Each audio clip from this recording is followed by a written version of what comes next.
नमस्कार दोस्तों, आज की कहानी है नारियल के जन्म की।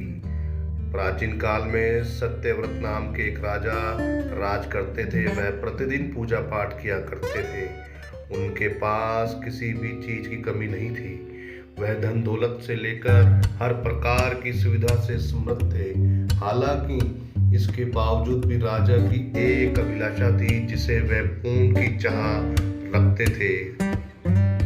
दरअसल राजा सत्यव्रत को किसी प्रकार से स्वर्गलोक जाने की इच्छा थी। वह अपने जीवन में कम से कम एक बार स्वर्गलोक के सौंदर्य को देखना चाहते थे, लेकिन उन्हें इसका मार्ग नहीं पता। इधर दूसरी तरफ ऋषि विश्वामित्र अपनी तपस्या के लिए घर से बाहर निकले। चलते चलते वे अपनी कुटिया से काफी आगे चले गए थे। काफी समय बीत गया लेकिन वे नहीं लौटे। इस कारण उनका परिवार भूख और प्यास से तड़प रहा था। राजा सत्यव्रत को जब ये पता चला तो उन्होंने ऋषि विश्वामित्र के परिवार के पालन पोषण की जिम्मेदारी ली। कुछ समय पश्चात मुनिवर लौटे तो वे अपने परिवार को कुशल देख काफी प्रसन्न हुए। उन्होंने पूछा कि उनकी अनुपस्थिति में किसने उनकी देखभाल की है। इस पर ऋषि के परिवार वालों ने बताया कि राजा ने उनके पालन पोषण की जिम्मेदारी उठाई थी। यह सुनकर ऋषि विश्वामित्र तुरंत राजमहल पहुंचे और राजा से मुलाकात की। वहां पहुंचकर उन्होंने सबसे पहले महाराज को धन्यवाद कहा। इस पर राजा ने ऋषि अपनी इच्छा पूर्ण होने का आशीर्वाद मांगा।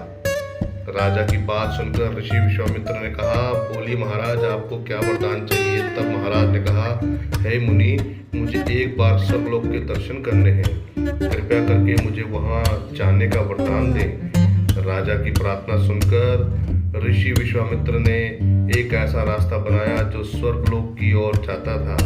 वह देख राजा सत्यव्रत बहुत खुश हुए। वह तुरंत उस रास्ते पर चल पड़े और स्वर्गलोक पहुंच गए।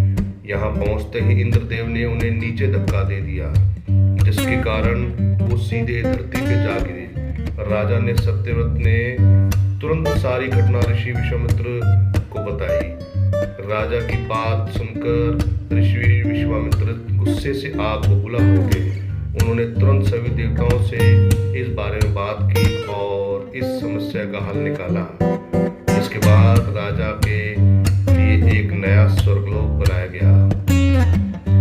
नए स्वर्गलोक को पृथ्वी और देवताओं के स्वर्गलोक के बीचों बीच स्थापित किया गया ताकि किसी को परेशानी न हो।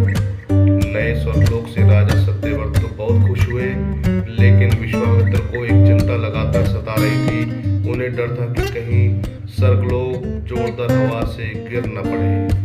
अगर ऐसा होगा तो राजा सत्यव्रत दोबारा से धरती पर जा गिरेंगे। काफी सोच विचार के बाद ऋषि विश्वामित्र को एक उपाय सूझा। उन्होंने नए स्वर्गलोक के नीचे एक बहुत लंबा खंभा लगा दिया ताकि उसे सहारा मिल सके। ऐसी मान्यता है कि नए स्वर्गलोक के नीचे लगाया गया खंभा एक विशाल पेड़ के तने के रूप में बदल गया। यह नहीं, कुछ समय पश्चात जब राजा सत्यव्रत की मृत्यु हुई तो उनका सिर एक फल के रूप में तब्दील हो गया। तभी से इस खंभे को नारियल का पेड़ कहा जाने लगा, जबकि राजा का सिर नारियल के रूप में जाना गया। यही कारण है कि नारियल का पेड़ इतना लंबा होता है। नमस्कार दोस्तों, कैसी लगी आज की कहानी। दोस्तों, ये कहानी इंटरनेट से ली गई है, लेकिन हमारा चैनल इसकी पुष्टि नहीं करता।